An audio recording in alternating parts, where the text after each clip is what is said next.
Welcome to the second video in the series on meal prepping. Today we're going to cover the objectives of optimal wellness. So I want to bring your attention to the diagram here. So you can see we have these three circles. We have performance over here, we have health over here, we have body comp over here. So you can see there's this intersection point of each circle, this range right here. So this space right here is what I refer to as optimal wellness. So that's the intersection of health, right? And that's the intersection of performance and body comp. Now body comp, as is shown here, I refer to that as aesthetics. Just from working with a lot of people, I hear people discuss body image, aesthetics, etc. So I like aesthetics as a term. I think it's a little bit more fun. But body composition, same thing. But if you see here, there's this range right here where all these areas intersect. And that is what I refer to as optimal wellness. And that is where my objective for everyone to be is. And I think being able to reach this point and maintain this point here, very important. Okay, so now we're going to look at each component. So here we're going to look at the objectives of health. Okay, so number one I have here is preventing, managing, or curing cardiovascular disease, cancers, diabetes, chronic lung diseases, and other life-changing conditions. So what I mean by this is if you take a person that's healthy, if we just imagine a healthy person, they probably aren't suffering from diabetes. They probably aren't suffering from some form of a cardiovascular disease. Or if you look at the numbers, the stats on deaths and what's killing most people, it's going to be some kind of heart condition. We're not going to die from these conditions. If you think of a healthy person, you're not thinking of chronic lung disease, right? So, a big objective of my system is to have people not have these things happen. If I can have you follow protocols that allow you to never have cardiovascular disease, never have a cancer, etc., that's awesome. That is really, really cool. And we think of a healthy person, we don't really connect those things to health.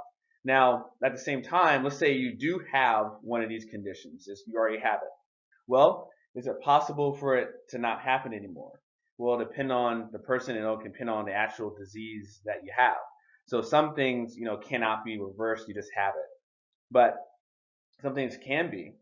And at the same time, if you do have something, I want you to be in a place where you feel like you have some kind of management over it. You're controlling it. You have a strategy that you can impose to at least make the condition not get worse, or you can have just control over it in the sense that, okay, if this particular symptom happens, I know I have a strategy to deal with it, and I want to work with you towards that. So that's one parameter under the health objectives. Another parameter is we look at blood work. So everybody's age and sex is going to have different blood work values that are in the safe range, or it's going to be a different range they give, and it depends on the lab. Now, I want to look at some key tests, and this could be another video series I do another time, because blood work is very detailed. But I think, if you're getting regular blood work done, you want your values to fall in kind of like exceptional numbers. You want the doctor to come out with your blood work and say, wow, wow, like, what are you doing? This is really, really good. Wow, look at this. And there's a lot of measurements, there's a lot of markers for disease, hormones, all these different things. And we just want you in really high levels for these values. And I think this is important. A lot of the blood work is not enough to say any one particular thing, but it can say a lot together. So if you have high exceptional values in your blood work, this will also lead, this will put you in a position where, you're probably not going to be taking on a lot of these different diseases. You're probably going to have a lower risk of taking them on. Your body's probably going to function better. You're going to be at better health. Your hormones are at the rates they're supposed to be at. And you can see this also going to help other categories, other objectives, like in the aesthetic category. If you're your hormones are at the right levels, you're probably gonna have an easier time burning body fat, etc. So, but overall, it's really important to look at this. So I'm not going to go into a lot of detail on blood work in this series, but that is one indicator under the health objectives. Another one here is removal and or prevention of parasite and fungal infections. Now this is another really big topic. A lot of people have parasite and fungal infections and they don't even know it. It's pretty interesting. They'll kind of embed themselves in your body. A lot of them will go in the GI tract, and it's interesting. A lot of these parasites and whatnot will actually secrete their own kind of chemical messages and kind of hijack your brain to crave certain sweets and foods and things. It's kind of a freak show, but interesting topic and something I can cover in another video series as well. But I just want to make that clear. If you have a big parasite infection, you have a big fungal infection, I don't consider that, a poster child of health. So I would want it to be at a place where you're not getting those, and if you do have one, you get it removed.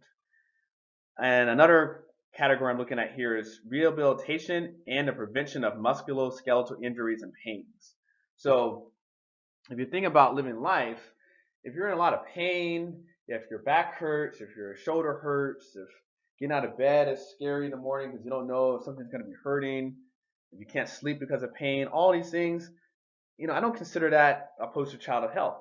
And I want you to be in a place in your life where pain is not something you experience a whole lot in terms of your muscles and, unless it's like post-workout pain. But I don't want you to have injury type pain. So a big part is rehabilitating those, preventing them. And let's say, you might even have some chronic pains, and it might not be that it's ever going to be at the place where you just have nothing, but let's be able to reduce it. As long as we can get it less than what it is and progressively get you out of pain and get you in a better place, that's my goal under that category, that particular number. So we want to look at number 5 is maintain a proper restorative sleep cycle. Most people walk around sleep deprived. There's an interesting documentary out right now. It's called Sleepless in America, and it goes into a lot of detail of what happens when you're chronically sleep deprived. Sleep is a very, very detailed process. It's a lot of cascades of events.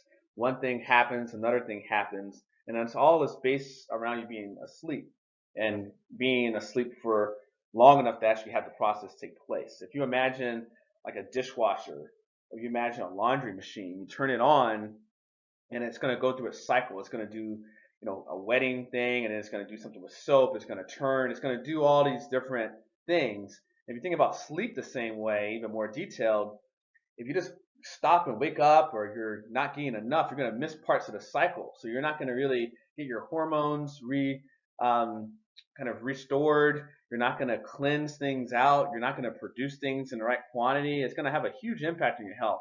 And this is another one warning in a video as well. But I think having a proper restorative sleep cycle is super important and a huge health objective.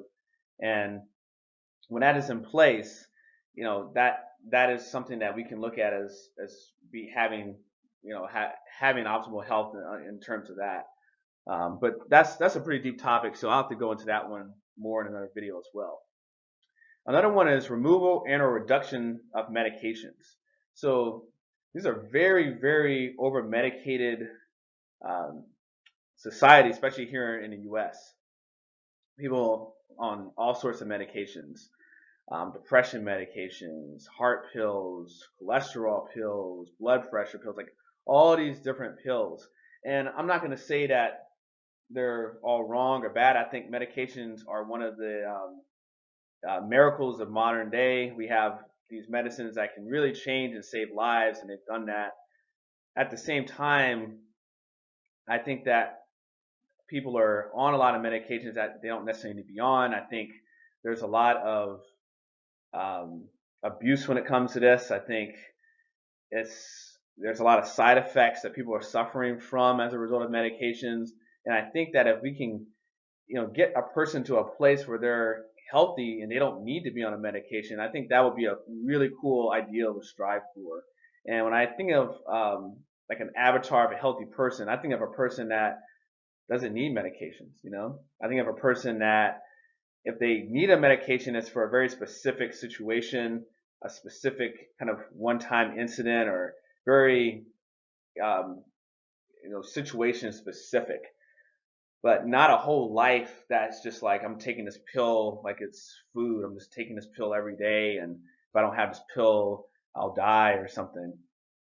I think that having a reduction of meditations and even removal is huge. And I've had a lot of clients work with me and improve nutrition, and their doctor does blood tests and starts seeing markers go down, and they start reducing the amount of medications they need. And a lot of times they're shocked at, wow, how do they not need this anymore? Wow, we can lower the dose, and that's a lot less money spent. That's more money for food. All these positive things are happening. I've even had clients where the doctor will go through their work and take them off of medication because they don't need it anymore. And I think that's so rewarding to be able to get your health in a place where you can actually remove a medication that you were once taking. Excellent thing. So that's a little talk on that topic.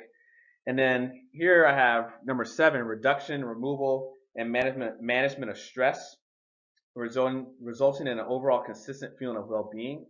So I think this is another important thing to look at. Stress is really, really, really high in this day and age. And I think the better we can employ strategies to manage our stress and remove it, or at least reduce it, I think that's huge. I think that'll have a significant effect on your overall life and your well-being. So I put that in here as well. And so that pretty much wraps these up. I think I went a bit long on this one, so I might just make this its own video. But I wanted to point this out. And again, this is a video on meal prepping. I'm covering health as an objective because this is a component, and I can relate the food to this, and I'll do that in a later video. But just to look at briefly, your nutrition is going to affect a lot of this stuff. So what you're eating is going to have a huge impact on your blood work. It's going to have a huge impact on your susceptibility of getting disease, preventing, managing disease. Even when it comes to fungal and parasite infections, nutrition is going to affect this. Being able to actually rehabilitate any kind of injury you have, it's going to require good nutrition. The nutrition is going to actually be what rebuilds your body and facilitates the hormonal response that enables your injury site to be healed in the first place. And then even in preventing it, having strong tendons, strong bones, strong muscular systems, and it's a strong body in general will keep you at bay of a lot of these injuries that a lot of people have. And nutrition is, again, going to be a big component of that. Your nutrition will have a huge impact on your sleep as well, and on your medication, if you're taking medications or anything like that. And then also stress. Your body goes through lots of different stress. And if you're putting foods in your body that are low quality and put a lot of stress in your GI tract and make it such that you can't really bring in nutrient density, you're going to have a really hard time being able to not be stressed. Digesting food, breaking it down, assimilating it into your body takes a lot of energy. And if the food is not going in well, you're going to have a lot of digestive stress. That's going to lead to lots of bloating. You're going to feel kind of down. So that's not going to be well. And then if we just look at stress in the sense of emotional eating, emotional effects of stress, all related to food. So having good meal prepping strategies, being able to have your food and nutrition system working well can really work well on all these different fronts and have a impact. So I definitely probably talked a little bit too much in that video, but I'm here to share. I have a lot of information to share, so I'm gonna stop it right here, and then I'll make another video for the next category. Thanks for watching.